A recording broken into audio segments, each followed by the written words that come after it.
Hola chicos, continuamos con la segunda parte del tema de equilibrio de potasio del curso de fisiopatología. Recuerden que en el anterior vez nos habíamos quedado acá en mecanismos de la regulación, ¿no? Hicimos también el repaso y ahora vamos a pasar con esta siguiente diapositiva. Bueno, como ya saben, el potasio va a ser el elemento que va a estar principalmente a nivel intracelular más que a nivel extracelular. Entonces, es importante también que se realice un adecuado intercambio. El potasio, mediante qué elemento se va a mover. Se va a mover mediante una bomba sodio-potasio TPasa, como indica acá. Entonces, esta bomba sodio-potasio TPasa permite el movimiento ya sea dentro de la célula o ya sea fuera de la célula. Entonces, ¿de qué depende de que se mueva dentro o fuera de la célula? Entonces, va a depender principalmente de las concentraciones de potasio. Las concentraciones de potasio van a hacer o van a estimular a que este potasio salga o entre la célula. ¿Qué pasa si hay una hiperpotasemia? ¿Qué pasa si hay una hipopotasemia? Entonces, como cuando escuchas hiperpotasemia, significa que hay altos niveles a nivel sanguíneo, ¿verdad? De potasio. Y cuando escuchas hipopotasemia, significa que hay bajos niveles de potasio a nivel sanguíneo. Entonces, uno está incrementado, otro está disminuido. Por lo tanto, si los niveles, por ejemplo, a nivel extracelular, porque obviamente la sangre está a nivel extracelular, tenemos a las células, que aquí está la principal concentración de potasio y a nivel extracelular está la sangre.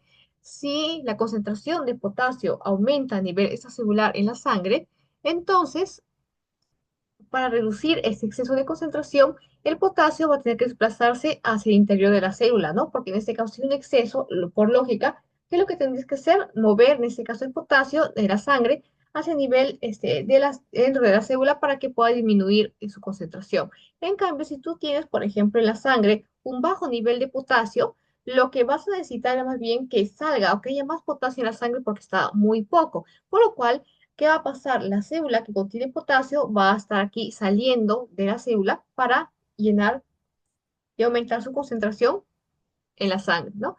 Entonces se entiende que cuando hay una hiperpotasemia, es decir, un alto nivel de potasio en sangre, lo que va a pasar es que por lógica, por regulación, para ya no haya un exceso, va a tener que este potasio desplazarse dentro de las células para así disminuir su concentración.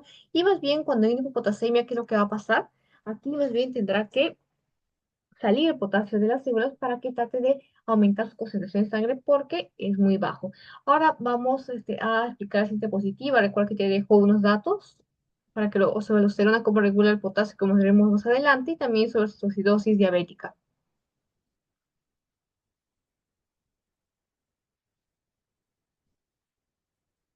Bien, como se ve aquí, es importante tener un control preciso del líquido extracelular, del potasio. Recordemos que este potasio, como te mencioné, es más concentrado a nivel intracelular, ¿verdad? Pero pequeños cambios, por ejemplo, pueden afectar gravemente la función de órganos. Por ejemplo, un órgano importante en esta una alteración en el potasio es el corazón. Entonces, ¿qué cambios van a hacer que el corazón pues tenga una alteración? Generalmente se consideran aumentos de 0,3 mil equivalentes por litro a 0,4 mil equivalentes por litro, los que pueden alterar la conducción eléctrica y causar así arritmias cardíacas, ¿no? Entonces vemos cómo es importante tener una concentración adecuada del potasio, ya sea a nivel intra como celular, ya que una pequeña alteración puede causarme arritmias cardíacas y con ello, pues, la muerte. Seguimos acá acerca bueno, el trabajo conjunto que van a hacer tanto el riñón como otros mecanismos transcelulares para tratar de mantener el nivel de potasio. Entonces, ¿qué quiere decir esto? ¿Se acuerdan que en la anterior diapositiva habíamos visto cómo se regula el potasio, ¿verdad? Acá acerca de la hiperpotasemia, esto sería un mecanismo transcelular, ¿no? Entonces hemos explicado el mecanismo transcelular, pero ahora nos falta explicar el mecanismo renal. Y a continuación veremos el mecanismo renal. Como ustedes ya saben, en el riñón se excreta principalmente el potasio, ¿no? A nivel renal es que se va a eliminar principalmente el potasio ya en menor proporción. Como se acuerdan, hemos explicado en el video anterior, era por heces y por sudor. Por lo tanto, vemos acá el papel del riñón dice que es fundamental para regular los niveles de potasio, ya que mediante este órgano va a ser su principal ruta de eliminación. Entonces, ¿qué va a pasar acá? Aquí vemos cómo va a pasar los tres procesos que conocemos ya, filtración, reabsorción, ¿no?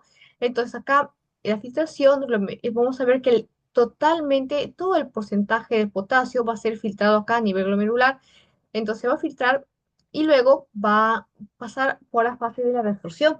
Entonces, ¿dónde se va a dar esta primera reabsorción del potasio? va a ser a nivel del túbulo proximal. Entonces, acuérdense de eso. Y está aproximadamente en qué porcentaje va a ser un 65-70% del potasio filtrado. De acá, del 100% de ese potasio que se filtró, ahora ese porcentaje, 70%, se va a resolver en el túbulo proximal. ¿Junto con quién? Lo va a hacer solo, no, sino que va a ser junto con sodio y agua. Entonces, luego tenemos a la resorción de Nelasa de Henle. Luego de que hemos resolvido en el túbulo proximal, se va a dar en la colización. Aquí se va a dar en la rama ascendente de genes, se va a resolver el 20% adicional del potasio. O sea, la parte restante que quedaba, faltaba resolver del potasio, acá es donde se va a resolver, ¿sí? Entonces podemos concluir que la resolución del potasio se va a dar en dos lugares distintos, ¿no? Tanto en túbulo proximal como en asa de Henle. En cambio, la filtración se va a dar netamente en los glomérulos. Mira que tengo unos datos acerca de la hipopotasemia. Sabéis que esa hipopotasemia puede afectar al corazón, como hemos visto, puede desencadenar arritmias y también la hipopotasemia es más común en personas con diabetes, ¿no? Debido a que ellos tienen algunos consumen diuréticos y eso aumenta el riesgo de hipopotasemia porque estos fármacos pues aumentan la expresión de potasio en la orina.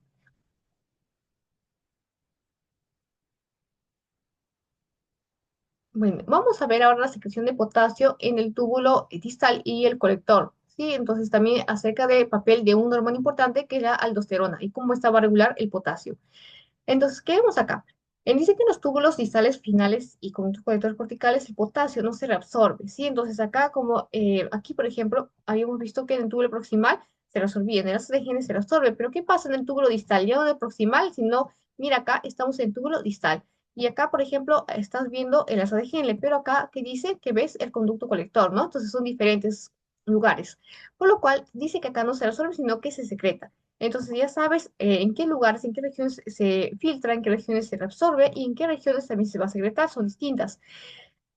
Por lo cual, cuando se secreta significa que se va a excretar en la orina. Entonces, ¿cuál es el objetivo principal? Te preguntarás de todo este proceso, es que este mecanismo de secreción en los túbulos distales y colectores tiene como principal objetivo que se ajuste la cantidad de potasio a nivel de líquido celular. Como te mencioné, el líquido celular puede estar representado por la sangre, porque está fuera de este caso de las células. Entonces, el líquido, por ejemplo, si hay un nivel alto de potasio, una hipopotasemia, lo que va a pasar, vamos a verificarlo acá, por ejemplo, si en la sangre hay un alto nivel de potasio, pues lo normal sería que esta cantidad de potasio empiece a disminuir, por lo tanto, este potasio va a tratar de salir de se sale y va hacia dentro de las células. En cambio, si hay bajos niveles de potasio, una hipopotasemia, por lógica, va a tener que aumentar los niveles plasmáticos de potasio, entonces el potasio sale de la célula y empieza a concentrar más, empieza a concentrarse un poco más en la sangre, ¿no?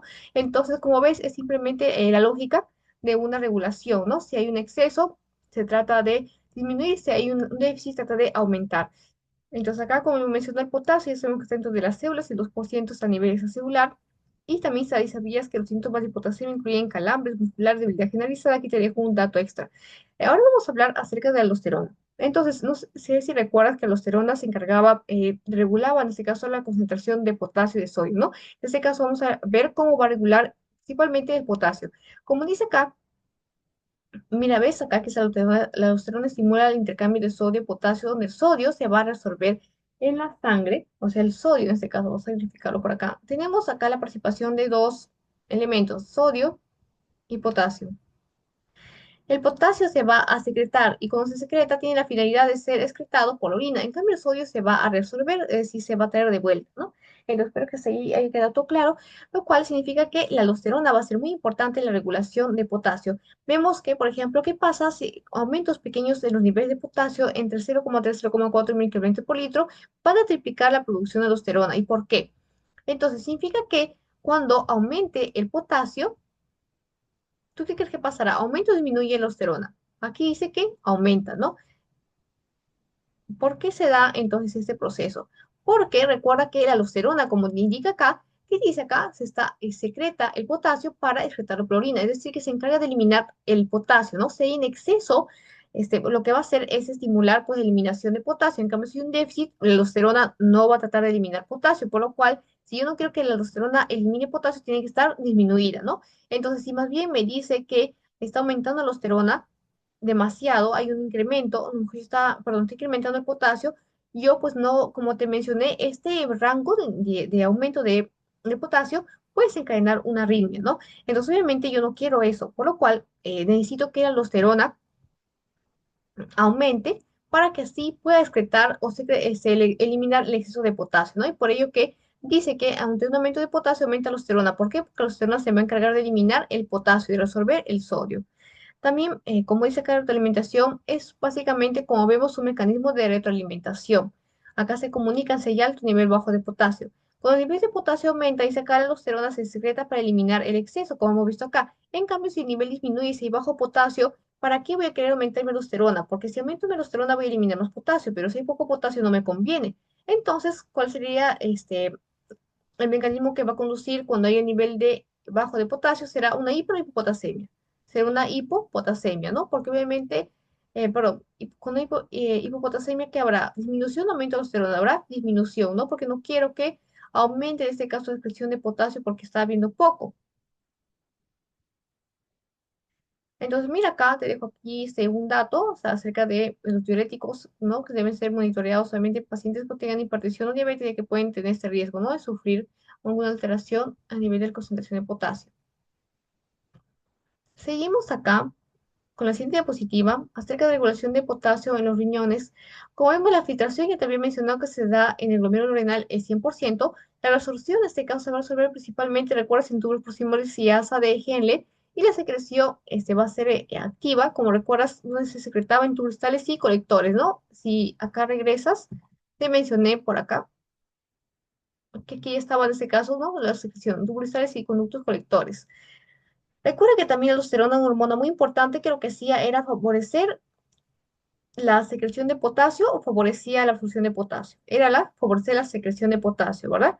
Entonces aquí, bueno, importancia es que va a regular, en este caso, la concentración de potasio y evita que haya algún cambio que sea peligroso. Como se llama, la potasio también ayuda a regular la presión arterial. De hecho, se considera que una ingesta de potasio también como disminuye el riesgo de hipertensión arterial. Y bueno, acá también los diuréticos son una de las principales causas de hipopotasemia, como se explicado anteriormente, y los calambres musculares también son un signo de hipopotasemia, y también el potasio sirve como parte de transmisión nerviosa, por lo cual una deficiencia puede interferir con el funcionamiento del sistema nervioso. Antes de pasar con la siguiente parte, vamos a hacer un repaso de lo que hemos visto.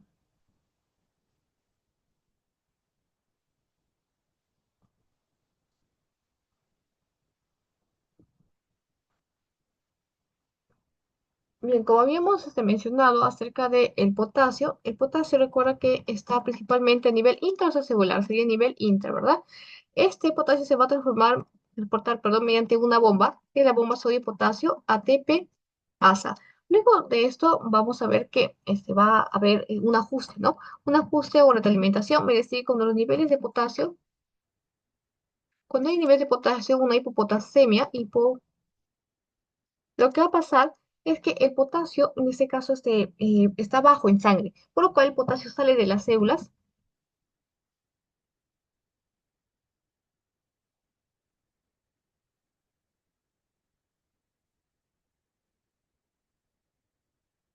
En cambio, cuando hay una hiperpotasemia, significa que hay altos niveles de potasio en sangre, por lo cual el potasio entra a las células.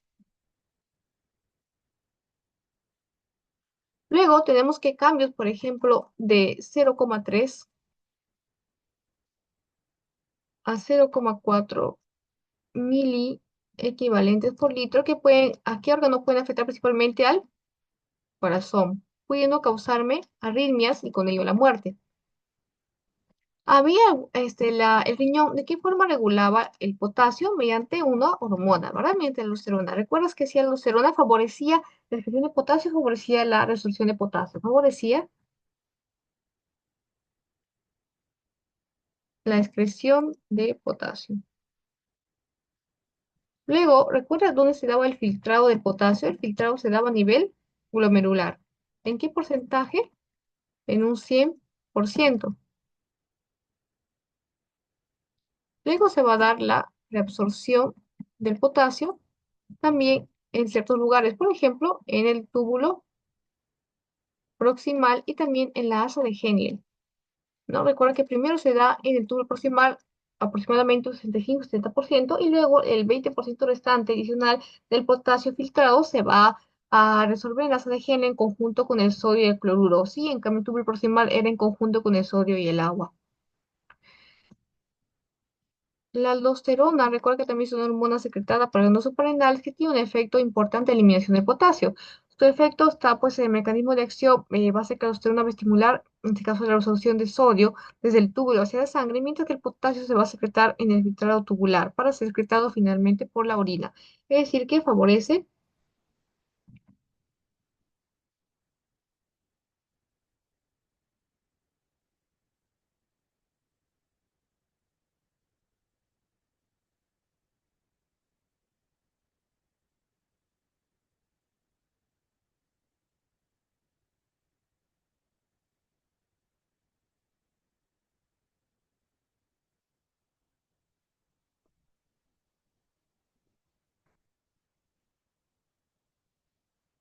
Y bueno, hasta acá sería el resumen con respecto a esta primera, a toda esta parte que hemos visto, ¿ok? Todo lo desde acá, acerca de los cambios celulares entre líquido extracelular de potasio. Y ya continuaríamos con la última parte, que es efectos de deficiencia de los esteroides y su regulación con el potasio, pero vamos a dividir en otro tercer video, así que hasta acá cortamos la segunda parte. Y ya faltaría resolver caso clínico, un cuestionario, entre otros, pero ya estamos viendo, esta sería la segunda parte. Si no has visto la primera parte, te invito a verlo. Y bueno, eso sería todo. Muchas gracias por llegar hasta el final. Si te gustó el video, agradecería mucho que le des un like. Suscríbete y motiva más a subir más contenido y activa notificaciones, si no quieres parte de un siguiente video. Muchas gracias.